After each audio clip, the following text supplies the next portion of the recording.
আজ জাতীয় আইনগত সহায়তা দিবস।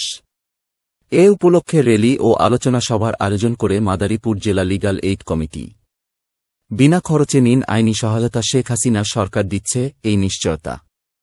এই প্রতিপাদ্যকে সামনে রেখে আলোচনা সভার আয়োজন করা হয় জেলা ও দায়রা জজ আদালতের সভাকক্ষে। ভারপ্রাপ্ত জেলা ও দায়রা জজ লাইলাতুল ফেরদৌসের সভাপতিত্বে প্রধান অতিথি হিসেবে বক্তব্য রাখেন নারী ও শিশু নির্যাতন দমন ট্রাইব্যুনালের বিচারক জেলা ও দায়রা জজ মোহাম্মদ জাকির হোসেন।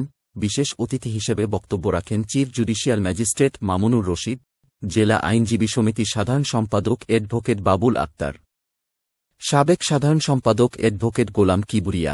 এ সময় উপস্থিত ছিলেন অন্য বিচারকগণ। বক্তারা বলেন, দরিদ্রদের বিনামূল্যে আইনি সহায়তা দেবার জন্য লিগ্যাল এইড চালু করেছে বর্তমান সরকার। এ সময় শ্রেষ্ঠ প্যানেল আইনজীবীদেরকে স্মারক সম্মাননা প্রদান করা হয়।